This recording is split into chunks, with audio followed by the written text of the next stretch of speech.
Welcome. We bid you welcome, John Clauser, Johnny Metal, the Metal Dad, coming to you from my music corner of the world to my left as I'm looking at it, or maybe on my right. I don't know. I get dyslexic and turned around so much. Maybe it's because of all the snow that's going on in the Pennsylvania. John the Music Nut, how you doing, my friend? Well, hello, John. How are you? Oh, I'm geez. the tyrant. I'm little Napoleon. Oh boy. Oh boy. Yeah, and dreamer deceiver, here we go. There you go. And if my Yes. friend and if my friend Mike would be on here, I could be saying the Ripper is here as well. And There that's a you long go. story. That's a long story in and of itself. But Mm. welcome to episode 2 of the Year of the Priest. Thank you all for watching our first episode on this, talking about the debut album and the great comments I've seen coming up. So please keep watching, keep Thank you. liking, sharing, subscribing. I'd love for folks to just check these shows out. Today, of course, we're going to look at their second album, Sad Wings of Destiny. That is a very sweet digipack, if I don't say so myself. It's But really my my version my version is was put out by Koch Records, Oh, I remember when that came out. and so it's a very pretty looking very pretty looking disc here. Um, Gee. but um, but before yeah, there you go. But before we get too crazy into this, one thing I really have to say, and I gotta commend on, um, Rob Halford took to social media, I think mostly on his Instagram thing. For anybody whoever follows Rob Halford on his Instagram, he puts a lot of very interesting posts out there, mostly to do with cats, metal blessings, amongst a bunch of other things. But there was one thing, and Rob, I got to commend you on this: 38 years of sobriety. That is awesome. That's fantastic. That is a very cool story. I have heard his a lot of his stories of his drinking days, and boy, some of that stuff is pretty horrific. So to be able to say 38 years sobriety, that is great. That's a wonderful accomplishment. Nothing to be ashamed of. So Metal God, I tip my hat to you for that one. So however, today we go back to probably a lot of those very debauchery filled days, especially if you read the books by both Rob and KK. Sad Wings of Destiny, recorded during November and December of 1975, released March 26th, 1976, done at Rockfield Studios in Wales, for the Gull label, which again, if you read both KK and Rob's books, they just absolutely loved Gull Records. No, they didn't. No, they absolutely could not stand that label. We'll probably get into more of that next week of, going from Sad Wings to Sin After Sin. So we'll save a little bit of that for next week. But if you have Rob's book, the first one, the Confess book, there is a lot of Rob tells some very interesting stories of what little money Gull was giving them, and basically just how how they had to live essentially. It's you know, you think being a rock star is glamorous. Well, maybe not in those early days. It wasn't. One thing to note is we have a drummer change. We now have Alan Moore, who had been in the band previously to Rob joining, and they brought him back into the band. Um, solid drummer for this album. Again, if you read Rob's book, he tells a little bit more detailed story of why John Hinch was fired. Um, Now, Rob really tells the story with a lot of sorrow, really, because he'd been with John since his previous band, Hiroshima, and he just hated to see him get kicked out. But John's style apparently was not where Priest was wanting to go. And this album, you can definitely tell they had some serious lifeblood pumped into them when Alan Moore joined on to this band. Mhm. So, with that being said, as always, John the Music Nut, I shall let you take it away. All right. Thank you, John.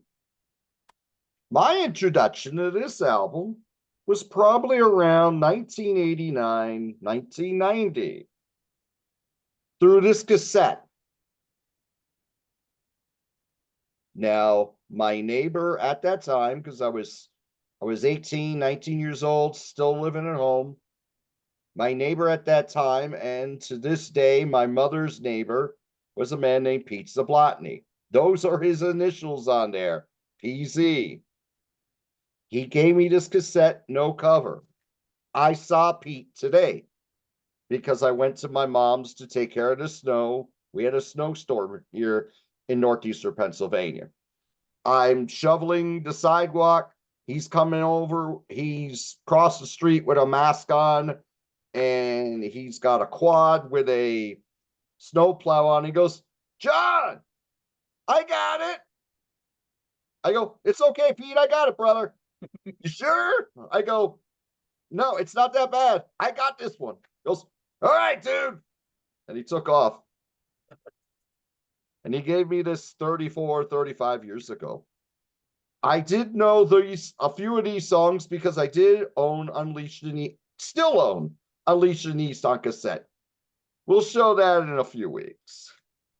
Now, the album itself. This is when they became the Judas Priest you know and love. This is a classic heavy metal album. Anyone who is a student of the genre will tell you this. Now, Rob Halford's still Robert Halford on here. You got, well, you went from Bob to Robert, right? So you still got Glenn Tipton on guitars.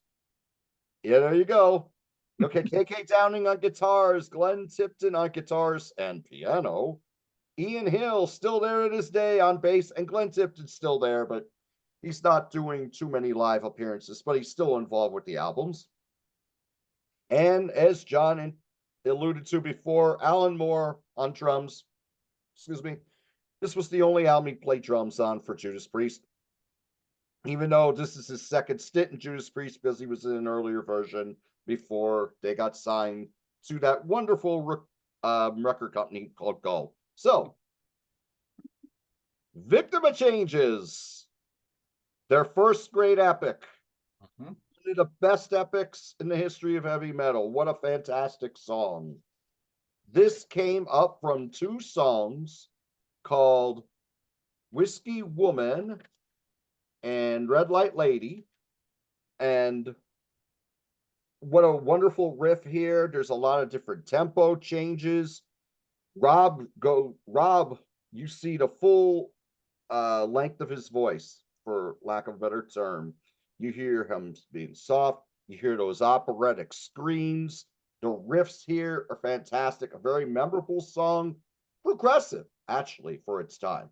This was close to 8 minutes, but there's a lot of different movements, a lot of excitement throughout the song. It's one of their best songs, bar none. It is their fifth most played song live on Setlist FM. The Ripper, which my friend Pete Zablotny used to play on acoustic guitar on his front porch when I was young, Wow. is the next track.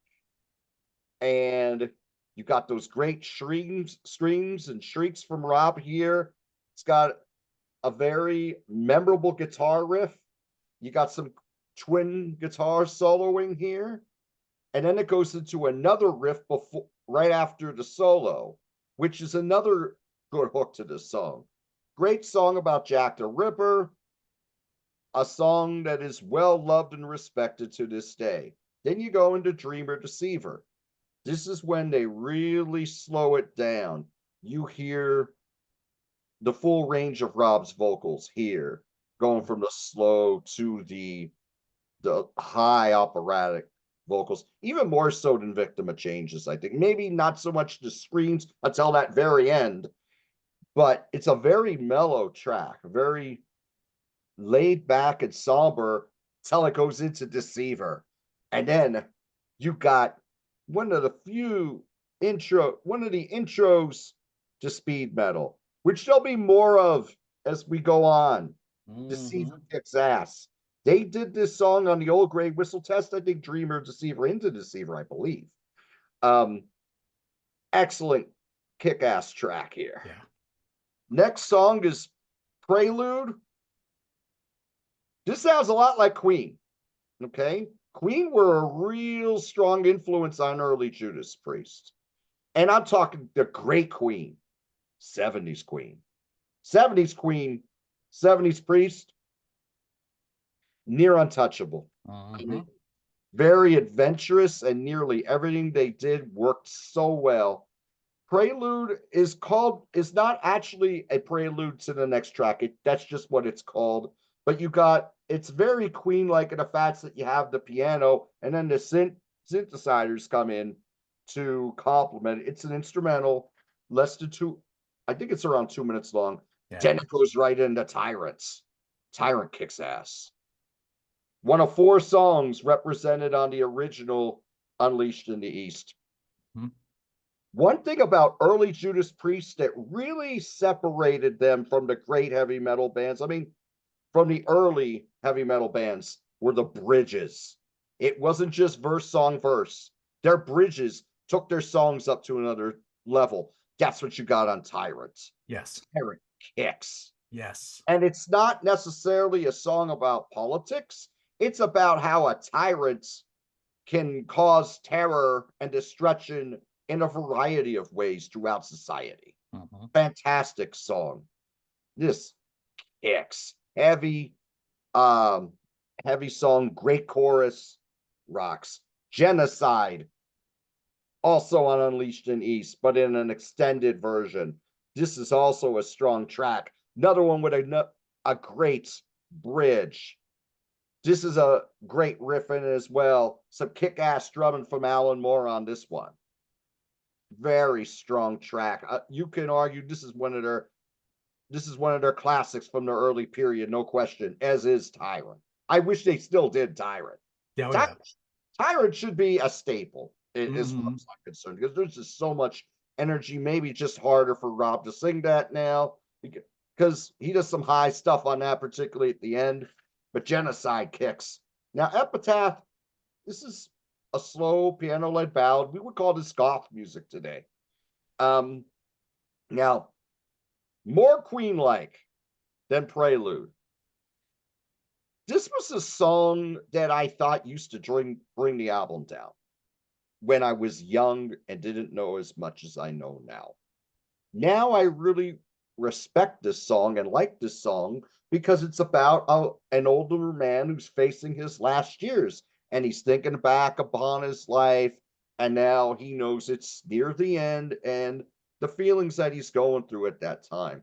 It kind of sticks out like a sore thumb, like Prelude does on this album, but it's a very well constructed song. It doesn't sound like Judas Priest at all, except for even Rob. I mean, his vocals don't really sound like they normally do. It sounds more like a Queen vocal, honestly. And then you got that piano fade out. And then when Island of Domination, the last song comes in, you still hear that piano, then you hear the guitar slowly coming up from the abyss. Yep. Just like John just alluded to right now. Wicked kick-ass closer. Yeah. More heavy metal goodness here. It's very fast-paced. This is kind of an underrated track because there's so many highs on this album, but it still kills. This is outstanding. The highs on this album may be higher than any other Judas Priest album. But there are songs on here that are a little different. It was why I didn't rank the album in, it wasn't in my top 5 Judas Priest albums for a long time. Maybe now it would be. Um, how would I rank this? A 9.5, Ooh. just because those highs are so high. And spoiler alert, there will be 10s. There will be 10s. Oh, yes. We're just not there yet. We'll But get there. oh, you could start here, newbies. You could start here. You don't need a greatest hits. You could start with Sad Wings of Destiny, Uh-huh. because this tells a lot of the story right here. Their early stuff is spectacular. Spectacular. And you want to hear the story of heavy metal, you can, this is definitely a gateway, no question. Let's also mention on here that I wrote it down. We got Jeffrey Calvert, Max West, and Judas Priest produced the record. The co-engineer was Chris Zangarides. Now, Chris Zangarides, rest in peace. Yeah. What a catalog of albums did he produce, and not just in heavy metal. He produced one of my favorite albums from the 90s, the Tragically Hips, Fully Completely. Oh, yeah, that's right. Yeah, and that is a one, that might be my favorite album of that year. But of course, he also did Painkiller, which we'll be talking about not too long. And he also did Mean Streak for Y&T, a wonderful Mhm. band that I love very much, as Yep. well as the last 2 studio albums by another band that I love, Thin Lizzy. He did Renegade and he did Thunder and Lightning. He did Back in the Streets for Gary Moore, amongst a ton of other great albums. Anvil, Anvil, I was about to say, yeah. he did This Is 13. If you ever see the Story of Anvil documentary, he is he's in this quite a bit as they are recording the album. Mm-hmm. So Chris Zangarides, what a life he had. Oh, yeah. But I had to mention that Oh, 9.5. Buy it huh. if you don't have it. All right. Yeah, yeah, definitely. Yeah, gosh, I don't know if I can add anything to this. Man, this is a I mean, this is just such a wonderful album. It is. It had been so long since I had really connected to this album. It's not something I had always gone back to a lot. And because you just have so much, there's only so much time one can really spend. So when I started really digging into this album like the last week or so, and I'm like, oh my gosh, whoa, yeah, great, great, just a wonderful. This is an album. Again, you want to talk about the blueprints of heavy metal. Uh, this is a wonderful place to start. Yeah, there was stuff that preceded it, but boy, there was this certainly lays a lot of framework for the new album stuff that would come later in the 70s. I hear a little bit of bits and pieces of maybe some later Iron Maiden or some Oh yeah. early Iron Maiden in there. There was some guitar bits in there that I'm thinking, I think Slayer snagged some of these guitar sounds and stuff for some of their stuff. So, and I know Slayer Priest was a major influence on Slayer, a Oh yes. big time. Well, we'll talk about that influence a little later on, uh, but again, you get Victim of Changes, again, a beloved song by the band. Um, again, amplified on that Unleashed in the East version, especially with that, the da, da, da, da, da, that whole section, which I don't know all the lyrics. And good God, luck man, which I think Right. on the live version, I think he's saying something else, but I think Hmm. on this version, he's being very nice about it. But yeah, combining Whiskey Woman with Halford's Hiroshima's band's Red Light Lady, which I think is mainly just a musical passage that I think Halford really liked from it, and that's where you get it. But good and God Almighty, this solid bluesy, heavy bluesy riffs here. Wonderful showcase for everything that we would certainly come to know and love about Judas Priest. If y'all liked my connection to Rockarola with Marion from Raiders of the Lost Ark and Karen Allen's character. Well, to me, Victim of Changes, the woman speaking here, she could probably be in that way too, but just a lady who loves her drink but she's going to lose her man because of it, but still strong song.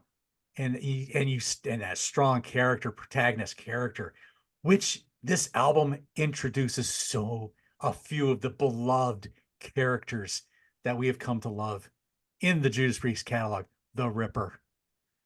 Me and my good friend Mike, my best friend from high school, we took some Priest songs names and made them our own nicknames for when we would do a band. That actually and I'll talk about it later once we get to that album, but a name that was actually suggested by my other best friend from that time period, Dave, a particular song that we liked the title of, again, Judas Priest influenced. Well, Mike was a big Jack the Ripper fan. So naturally, even to this day, I still call him Ripper. I mean, not as much as I used to, but I still to this day, I don't think Dave took one, but I took one. But Mike was always the Ripper to me because he Nice. loved the Jack the Ripper lore, and I got to love a lot of it too, But that's another show for another type of topic.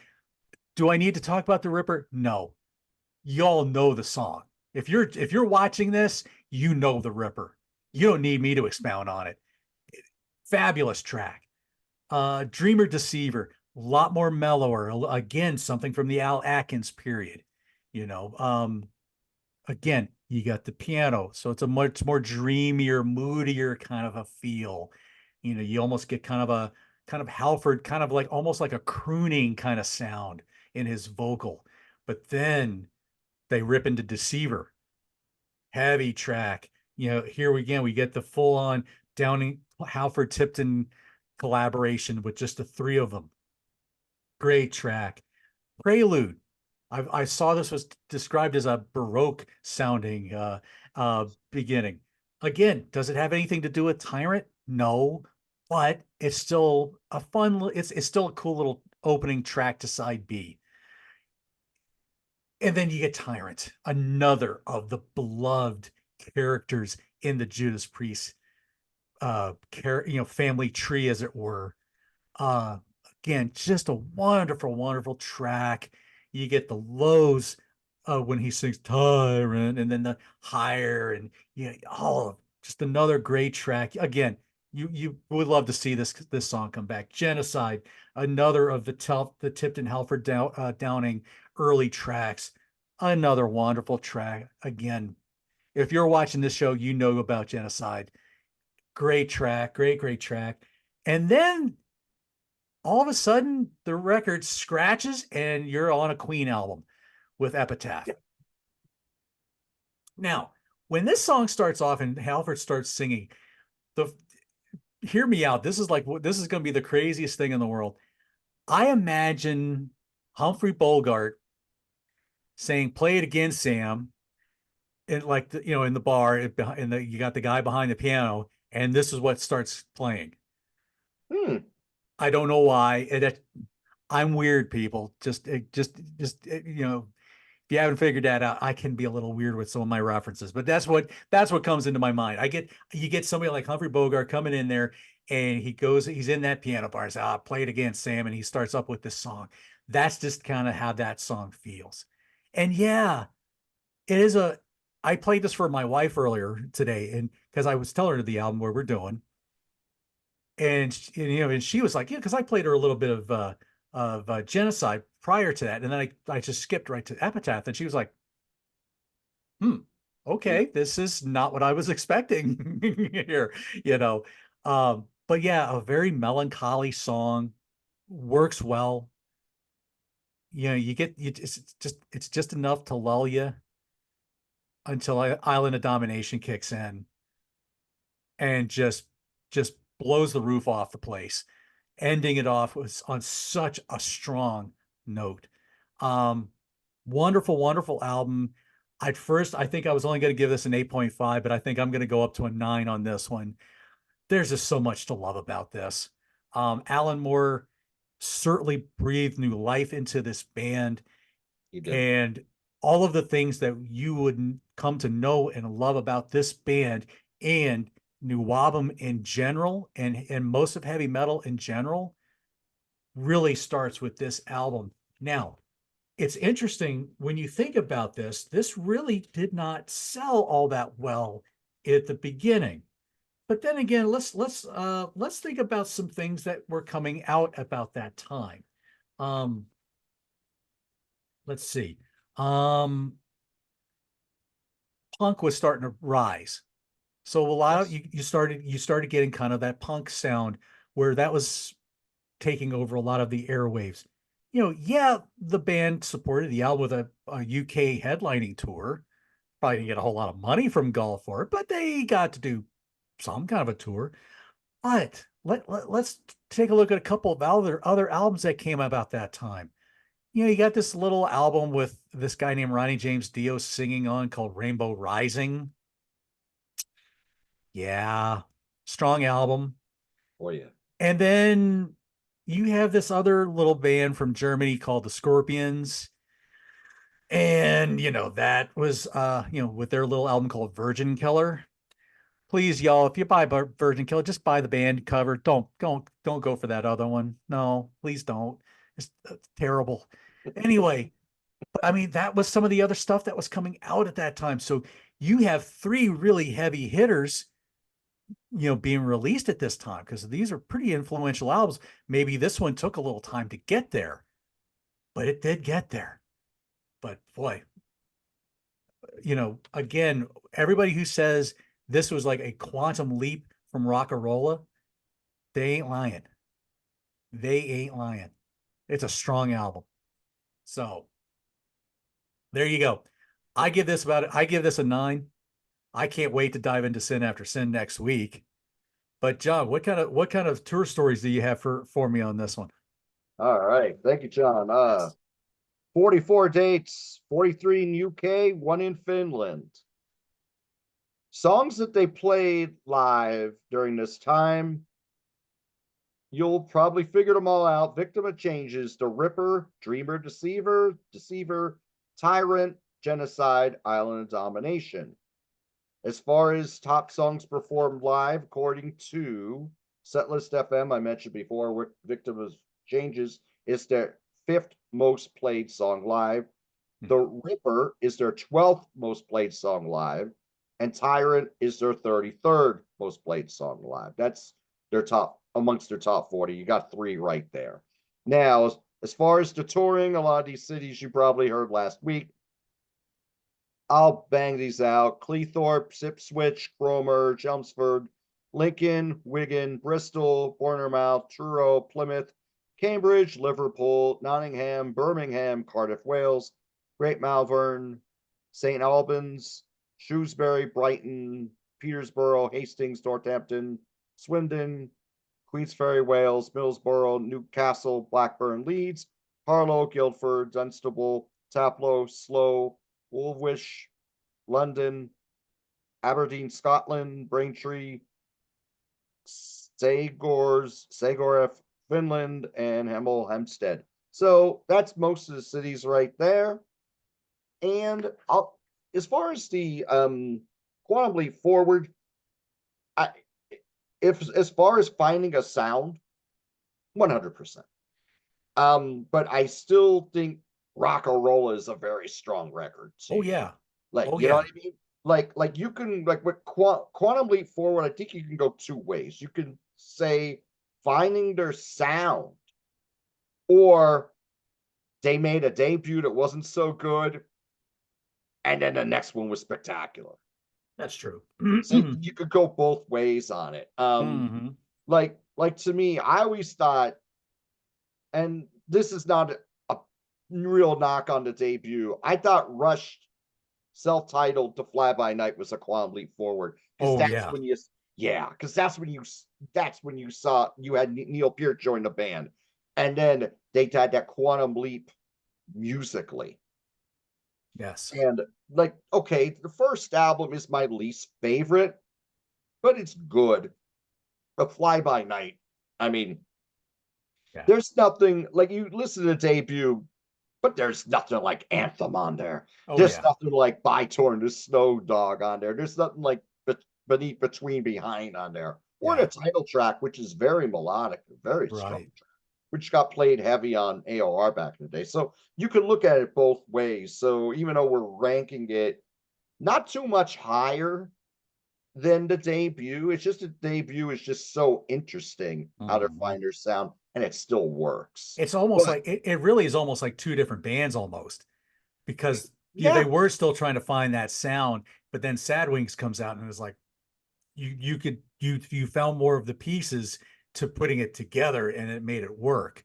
But to go back to your Rush, as we are recording this today, 4 years since Neil Peart passed away. oh, Today, as we were on the day that we were recording this, it's been 4 years since Neil's left us. So I just had to throw that in there. So wow, I it's didn't realize that. I remember that day like it was yesterday. you. That wasn't I easy. I think it was Chris Jericho that said you knew 2020 was going to be screwed up when Neil Peart passed away. Hmm.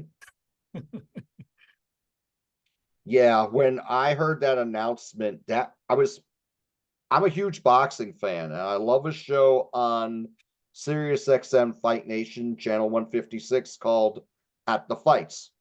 So they were playing Tom Sawyer as a lead-in to Back to the Show. And when Hmm. I heard that, I'm like, oh no, because I'm thinking I've never heard a Rush song on here before.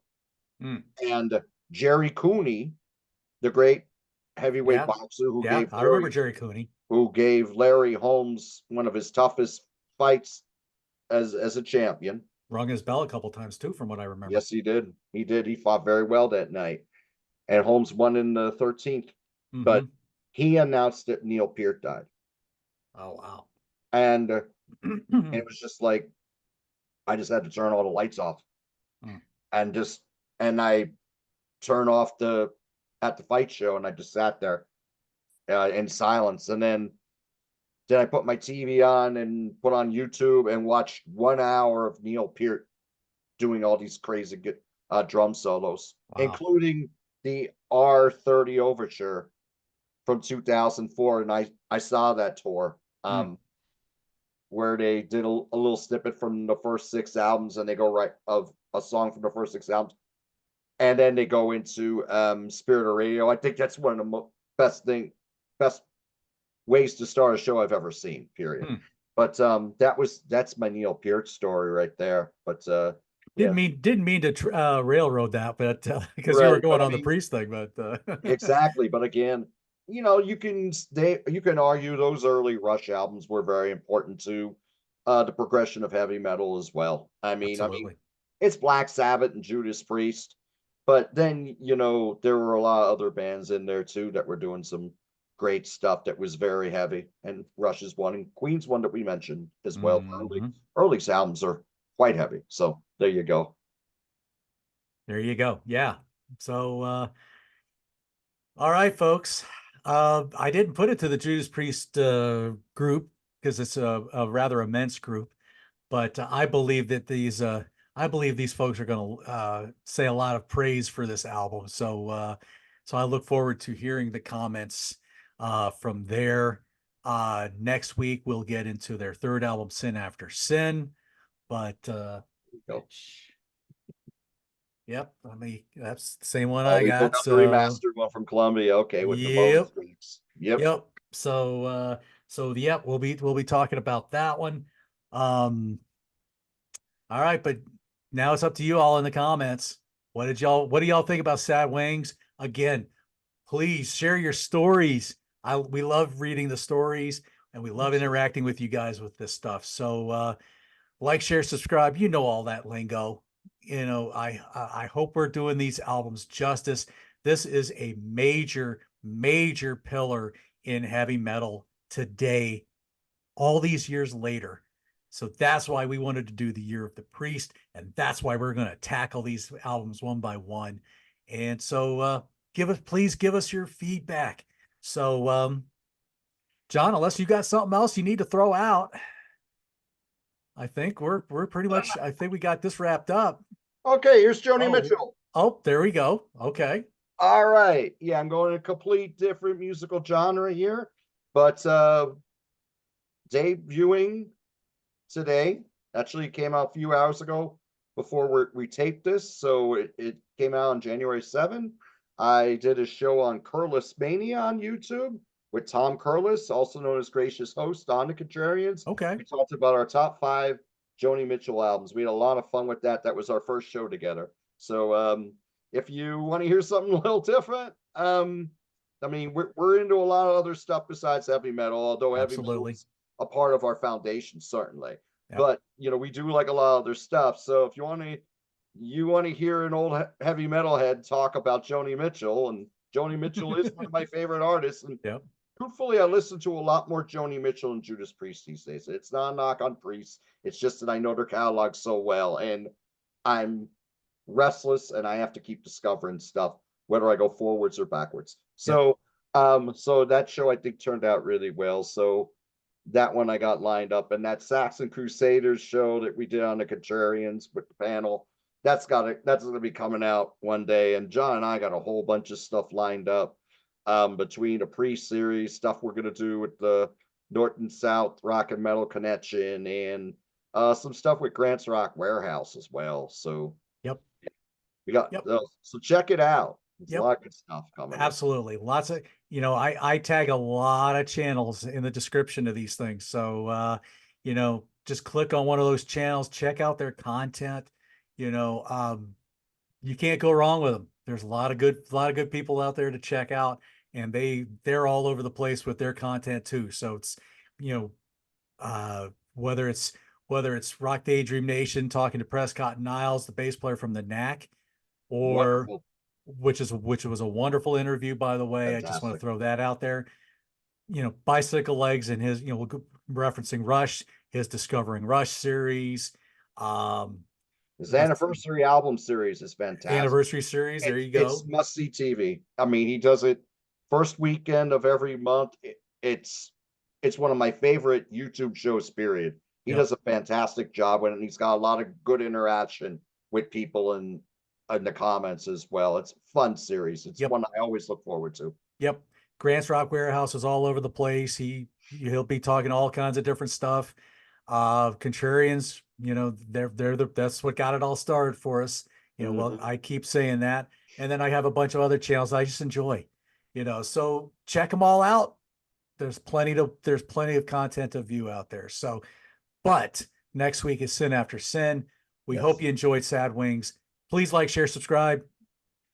Ring that bell for me. I don't know. I don't know what it does on your end. It does, but I love knowing that people are watching.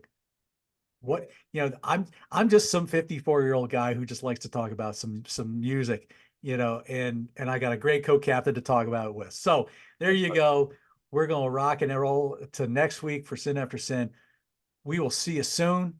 Until then, let's see what's I gotta go for some let's see.